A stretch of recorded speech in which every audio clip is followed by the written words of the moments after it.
Bismillah, Assalamualaikum warahmatullahi wabarakatuh. Sahabat inspiratif, di kesempatan kali ini kembali atas izin Allah kita dipertemukan dalam ruang konsultasi Ustadz bersama dengan Ustadz Abdullah Wes Abdullah. Dan tentunya sampai dengan nanti kurang lebih 30 menit ke depan kita akan bersama di kesempatan kali ini. Kalau di pertemuan yang pertama dan kedua kemarin kita membahas seputar toharoh ya, berkaitan dengan wudhu. Dan di kesempatan kali ini kita akan bicara tentang tayamum ya. Tayamum itu seperti apa dan bagaimana, nanti akan beliau sampaikan terlebih dahulu. Setelah itu baru nanti kita akan ada sesi tanya jawab. Baik, langsung saja kita persilakan kepada Ustadz Wes Abdullah untuk menyampaikan penjelasannya berkaitan dengan tayamum. Tafadhol. Alhamdulillah wassalatu wassalamu ala Rasulillah wa ala alihi wa sahbihi wa mawalah. Saudara sekalian, di antara salah satu kemudahan atas hambanya, Allah subhanahu wa ta'ala mensyariatkan tayamum bagi hamba-hambanya yang tidak mampu untuk bersuci menggunakan air. Tayamum ini merupakan salah satu kemudahan dari Allah. Saudara sekalian, sebab dibolehkannya tayamum itu secara global ada 3. Pertama adalah faqdul ma, yaitu tidak adanya air. Yang kedua adalah al-marad, sakit. Dan yang ketiga adalah al-ihtiyaj ilaihi li'atshi hayawanin muhtaram, yaitu karena air lebih dibutuhkan untuk kebutuhan makhluk yang hidupnya dihormati, lebih dibutuhkan untuk kebutuhan minum mereka, maka dibolehkan untuk tayamum dan air diutamakan untuk kebutuhan minum. Saudara sekalian, adapun penjelasannya, pertama, tayamum dibolehkan sebab faqdul ma', tidak adanya air. Ada 3 keadaan. Yang pertama, seorang benar-benar yakin bahwa tidak ada air. Dalam keadaan demikian, maka orang itu boleh segera melakukan tayamum. Yang kedua, seorang itu mengira ada kemungkinan ada air di sekitarnya, maka orang ini wajib terlebih dahulu untuk mencari air. Jika tidak didapatkan, maka dia boleh melakukan tayamum. Yang ketiga, dia yakin ada air. Dalam keadaan demikian, dia tidak boleh segera melakukan tayamum sebelum berusaha untuk mencari air. Ini 3 keadaan berkaitan dengan sebab pertama bolehnya tayamum, yaitu faqdul ma', tidak adanya air.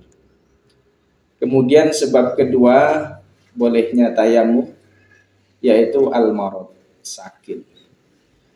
Sakit yang dimaksud bisa diklasifikasikan menjadi 3. Pertama, jika dia bertoharoh menggunakan air, itu dikhawatirkan mengancam nyawa, beresiko pada nyawa.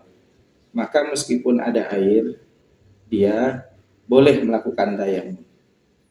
Yang kedua, ayyakhofa ziyadatal illah, khawatir sakitnya akan bertambah apabila dia menggunakan air. Dalam keadaan demikian juga boleh tayamum.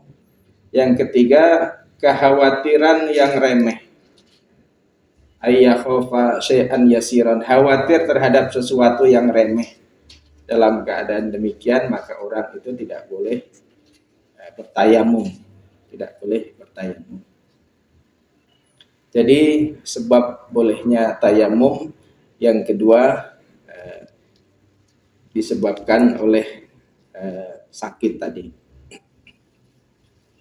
Kemudian yang ketiga, sebab dibolehkannya tayamum adalah al-ihtiyaj ilaihi, bahwa air itu lebih dibutuhkan untuk kebutuhan minum, lebih dibutuhkan untuk kebutuhan minum bagi makhluk yang hidupnya itu dihormati. Meskipun air itu ada, akan tetapi air itu terbatas dan lebih dibutuhkan untuk hewan, untuk makhluk atau hayawan yang hidupnya itu dihormati, maka boleh untuk melakukan tayamum dan air yang tersedia itu untuk kebutuhan minum. Jadi itu berkaitan dengan sebab-sebab dibolehkannya tayamum. Yang ketiga adalah ada air akan tetapi lebih dibutuhkan untuk kebutuhan minum bagi makhluk yang hidupnya dihormati. Sedangkan makhluk yang kehidupannya itu tidak dihormati dijelaskan sebagaimana di dalam Kasyifatus Syajah Sarah Safinatin Najah dijelaskan makhluk yang kehidupannya itu tidak dihormati, di antaranya seperti tarikus shalah, orang yang meninggalkan sholat. Tidak diperbolehkan mendahulukan kebutuhan minum tarikus shalah ketimbang wudhu, sehingga jika ada air terbatas, apakah itu untuk kebutuhan minum atau untuk wudhu, jika dia tarikus shalah maka didahulukan wudhu daripada memberikannya minum. Yang kedua adalah azani al-muhsan, orang yang melaku zina dan sudah menikah, itu tidak boleh mendahulukan kebutuhan minum orang yang demikian dan mengesampingkan kebutuhan terhadap wudhu jika air terbatas. Yang ketiga adalah al-murtad, orang yang murtad. Jika air terbatas, lebih kita dahulukan wudhu daripada memberikan kebutuhan minum kepada orang murtad. Wal kafirul harbi, orang kafir harbi yang memerangi umat Islam, tidak boleh didahulukan. Wal kalbul akur, dan kalbul akur, anjing yang membahayakan. Anjing itu ada anjing lil hirosah, anjing yang digunakan untuk menjaga baik itu menjaga perkebunan dan yang semisalnya, atau anjing untuk berburu. Kalau anjing lil hirosah atau lil istiyad untuk berburu itu termasuk hewan yang kehidupannya dihormati. Itu boleh mendahulukan untuk memberi minum anjing yang untuk hirosah menjaga kebun atau untuk berburu itu, dan wudhu diganti dengan tayamum jika air terbatas. Akan tetapi apabila bentuk anjing itu adalah al-kalbul akur, anjing yang bukan untuk menjaga dan bukan untuk berburu, maka tidak boleh jika dia bentuknya adalah kalbun akur, anjing yang berbahaya. Kemudian yang keenam adalah al-khinzir, babi. Jika air terbatas, lebih didahulukan mana antara memberi minum babi dan digunakan untuk wudhu, maka lebih didahulukan untuk wudhu. Jadi hadirin sekalian, bahwa sebab dibolehkannya tayamum secara global tadi ada 3, yaitu faqdul ma', tidak ada air. Yang kedua adalah al-marad, sebab sakit dengan rinciannya. Yang ketiga al-ihtiyaj ilaihi, air itu lebih dibutuhkan li'atsi hayawanin muhtaram, untuk kebutuhan minum, tapi kebutuhan minum bagi makhluk yang hidupnya itu dihormati. Jadi demikian berkaitan dengan sebab-sebab dibolehkannya tayamum. Ya, baik sahabat inspiratif, berkaitan dengan tayamum, sesuatu hal keringanan yang diberikan Allah kepada kita sebagai makhluk dan juga hambanya yang bisa dilakukan ya. Tapi ada syarat dan ketentuan tadi ya, berkaitan dengan tidak ada air, kemudian sakit, dan ketika ada makhluk yang lebih dihormati yang membutuhkan ya, dibandingkan bukan makhluk yang tidak dihormati tadi yang tidak membutuhkan. Baik, di kesempatan kali ini kita akan bertanya langsung kepada beliau, Ustadz. Mungkin diawali dengan berkaitan dengan tayamum, ini caranya gimana? Yang paling fundamental dulu mungkin, Ustadz. Cara tayamum ini gimana nih? Bisa dicontohkan mungkin Ustadz. Baik, berkaitan dengan cara tayamum, pertama kita harus mengetahui rukun tayamum terlebih dahulu. Ya. Rukun tayamum itu secara global ada 5. Pertama adalah naqlut turab. Naqlut turab itu memindahkan tanah dari tempat tanah itu kemudian ke wajah kita atau ke tangan kita. Itu namanya naqlut turab. Itu sendiri merupakan rukun, memindahkan tanah. Yang kedua adalah an-niyatu. Niat, bahwa meskipun wajah kita itu penuh debu, tangan kita penuh debu, tapi kita tidak niat untuk tayamum li istibahatis sholah, untuk membolehkan kita mengerjakan sholat dengan toharoh yang sifatnya darurat seperti tayamum ini, maka tidak dihitung jika tidak berniat. Kemudian yang ketiga itu adalah mashul wajhi, mengusap wajah. Mengusap wajah itu merupakan rukun dari tayamum. Mengusap wajah, yang dimaksud wajah itu adalah dari tempat tumbuhnya rambut yang di atas sampai di ujung dagu, dan dari daun telinga sampai daun telinga itu adalah wajah. Itu diusap. Akan tetapi berkaitan dengan mengusap wajah ini tidak sebagaimana wudu. Apabila wudu, air itu harus sampai ke pangkal rambut, ke pangkal bulu. Jika itu jika itu janggut, maka harus di sela-sela ya, ke pangkal. Tapi untuk tayamum tidak harus seperti itu. Cukup secara umum di wajah itu sudah terusap dengan debu. Kemudian rukun yang keempat adalah mengusap tangan. Kalau di dalam mazhab Syafi'iyah, mengusap tangan itu sampai ke siku. Sampai ke siku. Meskipun itu ikhtilaf di kalangan imam-imam yang lain, yaitu dalam memaknai mengusap tangan. Tangan yang dimaksud itu sampai pergelangan tangan atau sikut. Kalau di dalam mazhab Syafi'iyah, tayamum itu sampai di sikut. Maka mengusap tangan sampai di sikut. Dan rukun yang kelima adalah at-tartib. Melakukan itu semua sesuai dengan urutannya. Berurutan. Itu berkaitan dengan rukun. Adapun kemudian berkaitan dengan tata cara tayamum, dijelaskan di dalam kitab Kasyifatus Syajah Syarah Safinatin Najah. Ketika tayamum itu apabila berkaitan dengan mengusap wajah, ya seperti pada umumnya kita pahami, menepukkan tangan, kemudian jika perlu menepukkan tangan di debu, jika perlu ditipiskan maka ditipaskan dengan sedikit dihentakkan. Dihentakkan agar tipis, kemudian diusapkan ke wajah. Kemudian untuk mengusap tangan, di dalam kitab Kasyifatus Syajah Syarah Safinatin Najah itu lebih didetailkan, yaitu dengan menepuk tangan di debu, kemudian telapak tangan di sebelah kiri itu dibagi menjadi 2 bahagian. Dibagi 2 bahagian, disisakan bahagian dalam dari ibu jari. Maka caranya adalah dengan cara dari ujung sampai ujung. Ini tidak disentuh debu yang ada di tangan kanan, ya? Tidak disentuh. Gini. Kemudian sampai di sikut. Sampai di sikut diputar. Giliran bagian dalam dari ibu jari. Disampaikan saling bertemu dengan ibu jari.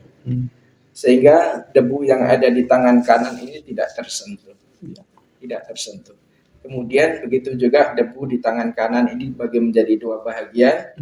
Diusapkan sampai sikut, kemudian diputar, kemudian diarahkan sampai kemudian sempurna, selesai.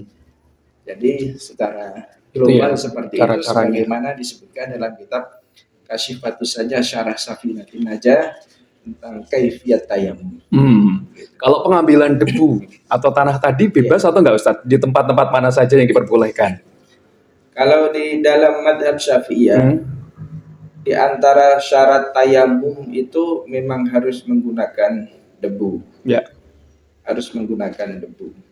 Bahkan apabila debu itu tercampur dengan sesuatu seperti misalnya tercampur dengan tepung atau dengan semen, itu di dalam madhab Syafi'iyah hukumnya tidak boleh. Tidak boleh.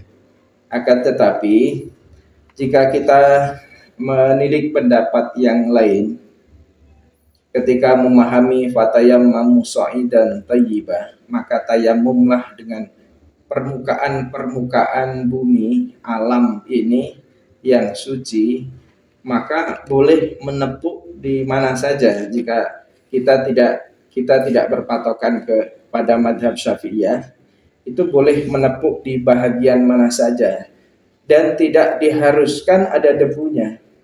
Tidak diharuskan ada debunya. Misalnya di dalam rumah sakit yang bersih tidak berdebu atau dalam kendaraan yang bersih tidak berdebu, maka cara memahami fatayammamu sha'idan thayyiba, maka tayamumlah dengan permukaan. Cukup kita tepuk, entah di situ ada debu atau tidak ada debu, maka itu adalah sha'idan thayyiba, asalkan yang kita tepuk itu adalah tempat yang suci. Maka kita tepuk di situ untuk bertayamum. Akan tetapi dalam madhab Syafi'iyah tadi saya sampaikan bahwa memang tayamum itu syaratnya adalah menggunakan at-turabut thahir, menggunakan debu yang suci. Menggunakan debu yang suci ya. Baik, dan kemudian berkaitan dengan tayamum ini dilakukan ketika kita mau sholat atau sudah tiba waktunya, atau misalkan kita masih jauh-jauh dari waktu sholat Ustadz, bisa kita lakukan atau gimana Ustadz ini? Ada ketentuannya enggak nih? Baik. Karena tayamum itu sifatnya adalah taharah darurah. Taharah yang sifatnya darurat. Sehingga sesuatu yang sifatnya darurat itu waktunya dipersempit sesuai dengan kebutuhannya.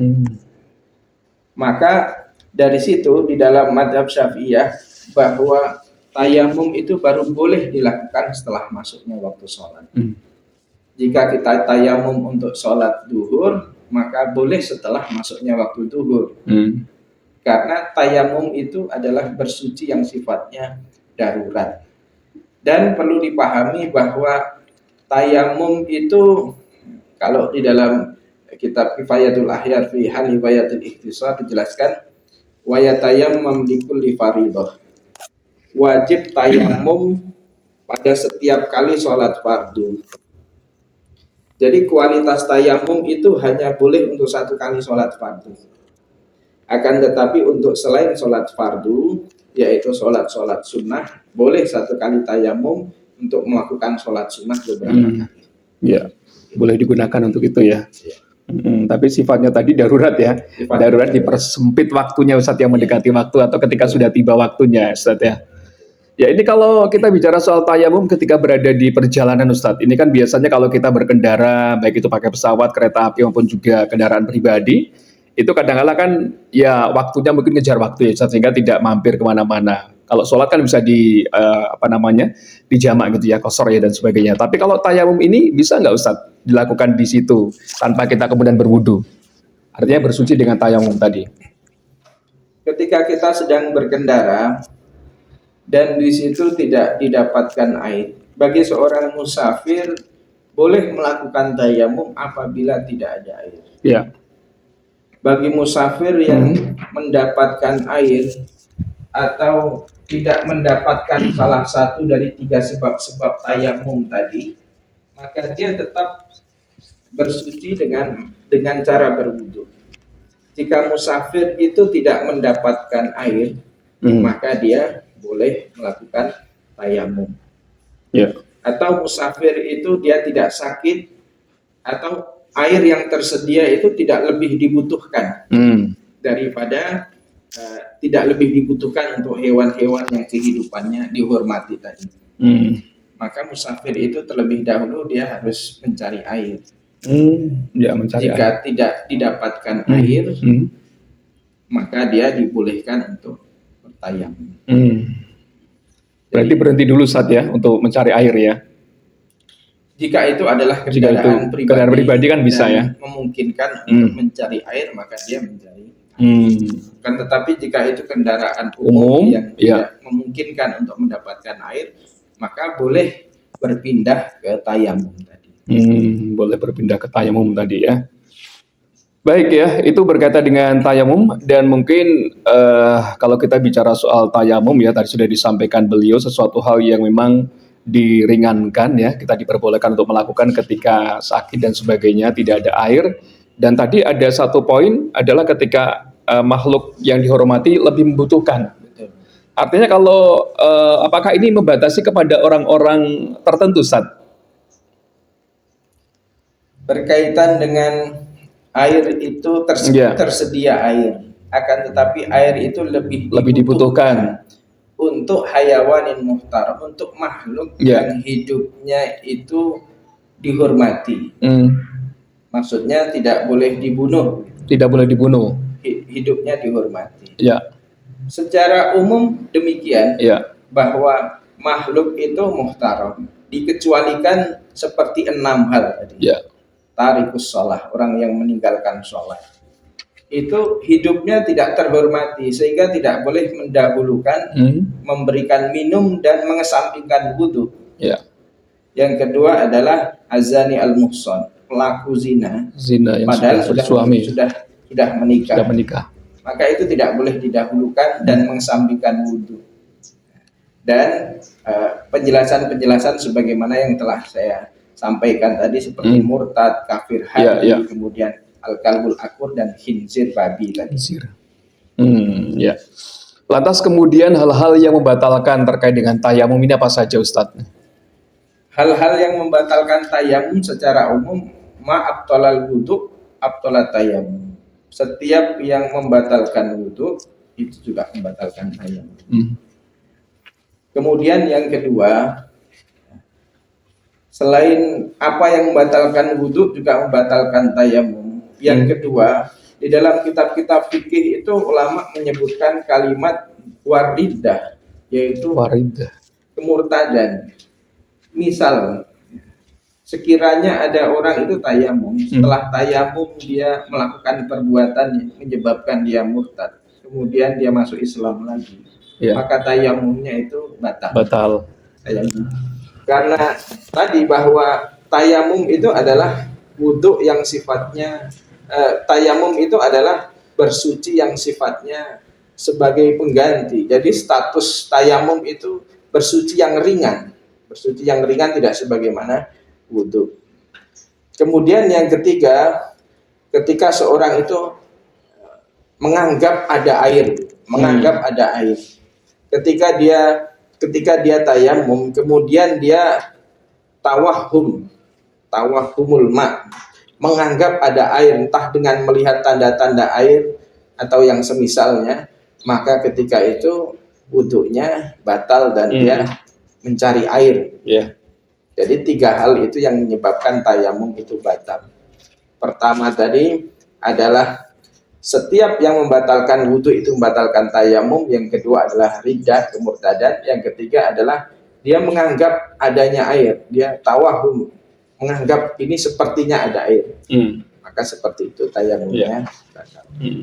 Kalau ada benda-benda yang menghalangi bagian tubuh kita, organ kita yang barangkali untuk tayamum tadi ya, itu gimana Ustaz? Artinya misalkan di tangan ini ada perban misalkan gitu ya, itu memang tetap usap begitu atau bagaimana? Ada perlakuan khusus nggak Ustaz? Apabila itu berkaitan dengan tayamum, maka dengan cara diusap. Dengan cara perbannya tadi ya diusap ya. Baik ya, jadi seperti itu berkaitan dengan tayamum. Dan sahabat inspiratif dimanapun Anda berada, Anda juga nantinya bisa untuk bertanya kepada kami di program Ruang Konsultasi Ustadz ya. Nanti insya Allah nomor kita sampaikan 081 226 83 4936 ya. Insya Allah untuk Anda yang nanti akan bertanya diperbolehkan ya. Insya Allah di edisi berikutnya nanti Ustadz akan menjawab ya pertanyaan dari Anda. Baik Ustadz, untuk mengakhiri kebersamaan kita di kesempatan kali ini, karena juga sudah waktunya Ustadz ini ya. Ini mungkin bisa diringkas secara garis besar berkaitan dengan tayamum tadi Ustaz. Halo. Baik. Secara garis besar berkaitan dengan tayamum, dia merupakan salah satu keringanan yang Allah syariatkan bagi hambanya yang tidak sanggup melakukan toharoh dengan menggunakan air. Dan sebab dibolehkannya tayamum secara global ada 3, yaitu faqdul ma', tidak adanya air. Yang kedua, al-marad, yaitu sakit. Yang ketiga, air itu ada tapi lebih dibutuhkan untuk hayawan, untuk makhluk yang hidupnya dihormati. Kemudian tata cara tayamum sebagaimana yang telah saya sebutkan, diawali dari rukun tayamum yang 5 tadi, yaitu naqlut turab, memindahkan tanah, maksudnya memindahkan dari tempat debu itu ke wajah kita atau ke tangan kita. Kemudian yang kedua adalah an-niyatu, niat. Yang ketiga adalah mengusap wajah, keempat mengusap tangan, dan yang kelima itu dilakukan secara tertib. Dan kaifiat tata cara tayamum sebagaimana yang telah saya sebutkan tadi dalam kitab Kasyifatus Syajah Sarah Safinatul Majah. Ya, baik, sahabat inspiratif, demikian tadi untuk program Ruang Konsultasi Ustadz di kesempatan kali ini di edisi yang ketiga. Kita membahas berkaitan dengan tayamum, dan tadi sudah beliau jelaskan secara panjang lebar ya berkaitan dengan tayamum. Semoga menjadi perhatian buat kita semuanya. Insya Allah kita ketemu lagi di episode mendatang. Saya Salman Al-Farisi dari Solo Speaker, inspirasi kebaikan. Assalamualaikum warahmatullahi wabarakatuh.